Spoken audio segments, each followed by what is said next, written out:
যেন তেন লোক যদি নির্বাচিত হয়ে আসে দেশ উন্নয়ন হবে না। শিক্ষিত মানুষের নাতি খাওয়া ভালো, অশিক্ষিত মানুষের কান্দে ছড়া ভালো না। স্নাতক পাস যেটা করতে বলছে এটা করতে পারলে খুব ভালো হবে। দুর্নীতি তো আসলে শিক্ষা দিয়ে জাজ করতে পারি না। শিক্ষিত লোক কিছু করলো সে বুঝে শুনে করবে। শিক্ষিত মানুষের যে দূরদর্শিতা, বিচক্ষণতা এবং বিচারকী ক্ষমতা, সেটা একটা অশিক্ষিত মানুষের মাথায় কখনই আসবে না। শিক্ষিত মানুষ যদি এইভাবে আসে আস্তে আস্তে পরিবর্তন হবে।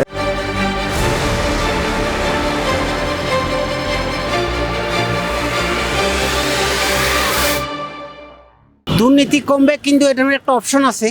যখন কেয়ারটেকার সরকারের অধীনে এই ইলেকশনটা হবে, তখন নন পার্টিকুলার পার্সনগুলা নির্বাচিত হবে।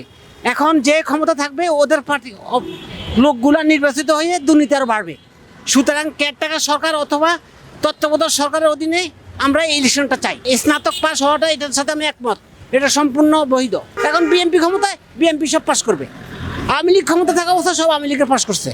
এই কারণে কেয়ারটেকার সরকারের অধীনে এটা হওয়া দরকার। স্নাতক পাস যেটা করতে বলছে এটা করতে পারলে খুব ভালো হবে। দুর্নীতি পরে কমবে কি কমবে না সেটা পরের প্রশ্ন, কিন্তু আপাতত শিক্ষিত মানুষ যদি ওই এইভাবে আসে আস্তে আস্তে পরিবর্তন হবে। একত্রে দেশে সবকিছু পরিবর্তন হবে না। আমাদের দেশে মানুষের মন মেধা এখন এত ভালো হয় নাই, এটা তাড়াতাড়ি হবে না, তবে অনেক সময় লাগবে। শিক্ষাগত যোগ্যতা যদি করা হয়, স্নাতক করা হয়, তাহলে তো ভালোই হবে। দুর্নীতি তো আসলে শিক্ষার মাধ্যমে আমরা করতে পারি না, শিক্ষা দিয়ে জাজ করতে পারি না। তারপরও দেখা যাক কি হয়, আমরা আশাবাদী আর কি। স্বচ্ছতা আসবে দেশে, সবাই বুঝবে যে একজন শিক্ষিত লোক, শিক্ষিত লোক কিছু করলো সে বুঝে শুনে করবে এবং তার দায়বদ্ধতা থাকবে। নিয়মটা পালন করলে আমি মনে করি জাতি উন্নত হবে। একমাত্র শিক্ষাগত যোগ্যতাই জাতিকে পরিবর্তন করতে পারে। পরিবর্তনের বিকল্প, শিক্ষার কোনো বিকল্প নাই। শিক্ষিত মানুষের নাতি খাওয়া ভালো, অশিক্ষিত মানুষের কান্দে ছড়া ভালো না। কারণ অশিক্ষিত মানুষ যে কোনো সময় যে কোনো জায়গায় ফেলে দিতে পারে।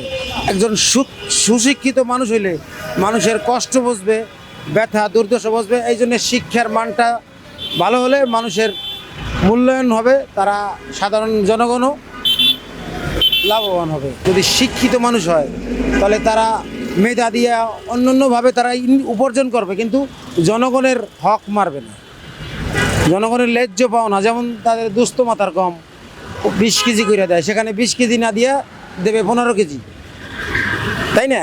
আর শিক্ষিত মানুষ হইলে তারা অন্যভাবে হয়তো উপার্জন করবে, কিন্তু ওই সাধারণ জনগণের টাকাটা মারবে না তারা। এটা যেন বাস্তবায়ন করে। আপনি শিক্ষিত লোকের ভিতরেও দুর্নীতি আছে, তবে অন্তত ন্যূনতম একটা শিক্ষাগত যোগ্যতা প্রত্যেক ক্ষেত্রে দরকার হলে সে তার এই কাজগুলো ইমপ্লিমেন্ট করতে পারবে। দেশে একটা সুন্দর আইনের প্রতিষ্ঠা হবে, সে তার বিবেক বুদ্ধি খরচ করে কাজ করতে পারবে। এখন যেন তেন লোক যদি নির্বাচিত হয়ে আসে তাহলে তো দেশ উন্নয়ন হবে না, দেশ উন্নত হবে না। দেশের বিবেকবান লোকের দরকার। যেমন আজকে আমরা কেন ধ্বংস হচ্ছি, আমাদের বিবেককে আমরা ধ্বংস করে ফেলছি। ন্যূনতম যে গ্র্যাজুয়েশন ডিগ্রি থাকতে হবে না, নাহলে তো যে কেউ দাঁড়ায় যাবে।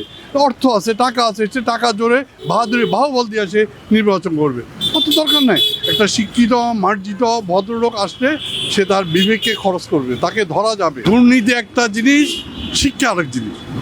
আপনি শিক্ষিত হলে যে সে দুর্নীতি করবে না, দুর্নীতি হচ্ছে আপনার বিবেক। যে সমাজে শিক্ষা নেই সেখানে অন্ধকার। একজন শিক্ষিত মানুষের যে দূরদর্শিতা, বিচক্ষণতা এবং বিচারকী ক্ষমতা, সেটা একটা অশিক্ষিত মানুষের মাথায় কখনই আসবে না। ওই অর্থে অবশ্যই বিষয়টা ফ্রুটফুল হবে এবং ইফেক্টিভ হবে। শিক্ষিত মানুষের দুর্নীতি করতেছে, আবার অনেক ক্ষেত্রে দেখা যাচ্ছে যে অশিক্ষিত মানুষ তারাও দুর্নীতি করতেছে না। এটা আসলে ওইভাবে বলা যাবে না।